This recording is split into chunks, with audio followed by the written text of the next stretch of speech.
So I did it after months and months of researching and thinking about it and having a couple of friends who play Escape from Tarkov. I finally delved in and went for it. Gave it a whirl. I managed to get it for a good price off of CD Keys, so I was like, sure, why not? I'll give it a go. Now, the game is currently in beta, although it's a pretty good beta, and I believe once it's basically done, it's going to be coming to Steam, because at the minute you have to go to the official escapefromtarkov.com website. You buy the game on there. It's called a pre-order, but even though it is a pre-order, you are buying the game. So as soon as you've paid for the pre-order, you download the game, their own you download their own Battlestate Games client, and then you just install the game from there. And it's not a large game whatsoever. I believe it's about 15 gigabytes. It's not large at all.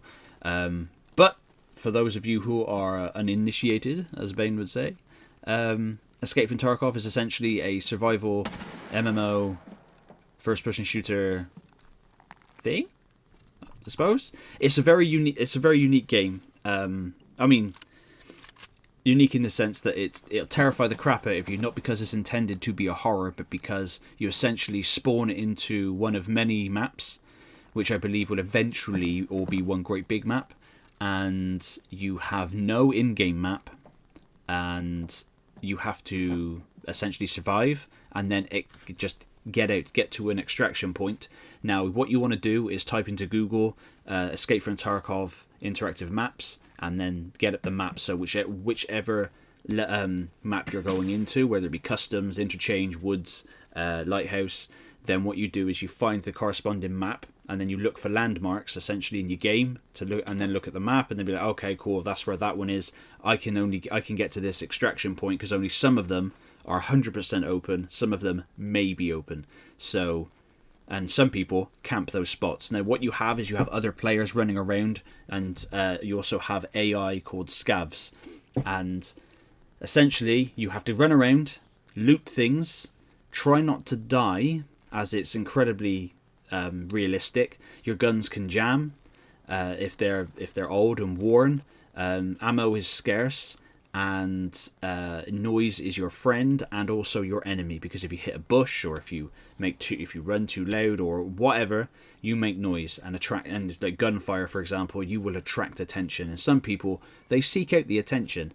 But of course, whatever you equip to your PMC, or a primary main character, and when you take it into Tarkov, if you die, you lose everything on that character.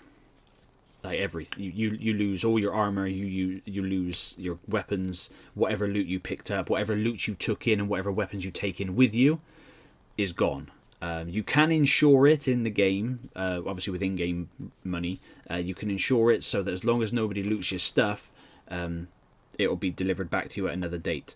There are tasks to complete, like little quests for different vendors in the game, so that you level up, and obviously the higher level you get, you'll be able to unlock more things. I'm still very early on in the game. I'm literally around about the 10-hour mark, but I have died a few times. I also had a game where I killed 9 people, which was highly stressful, and I wasn't recording at that point, which I wish I was, because I didn't want to record straight away, because this is a game with a very steep learning curve. So I wanted to play it a lot first to actually make it look as though I know what I'm doing, then capture footage.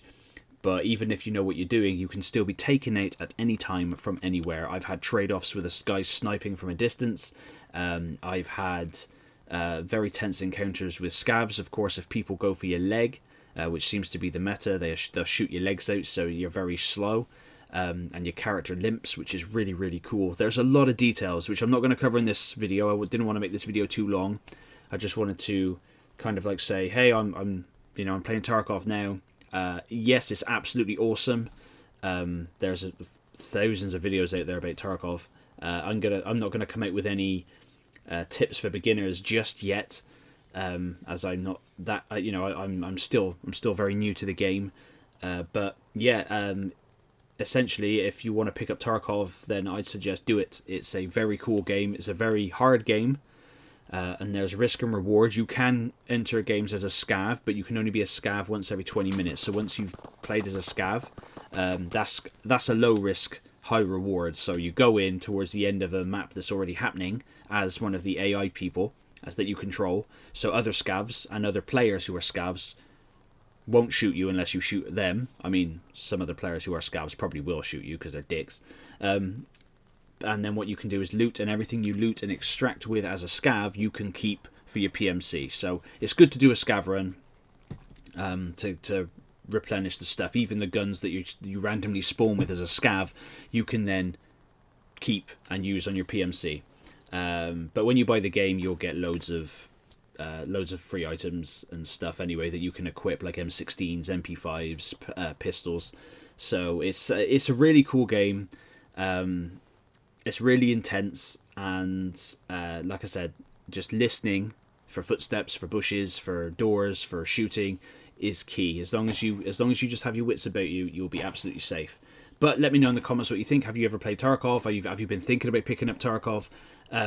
It gets my recommendation, absolutely. I think it's an incredible game, and when you get a lot of good loot and then you just want to get out of dodge, you just want to extract, it's incredibly tense. And when you do get out, especially if you've had a few kills as well, killing is not the main priority. Some people just go out there looking for the kills, but the objective is to get loot and survive, to level up and buy better gear, and trade for better gear and all that kind of stuff. It has so many details and intricacies that I'm not going to cover here, but eventually, hopefully, I will do. But thank you very much for watching the video, and I'll catch you on the next one.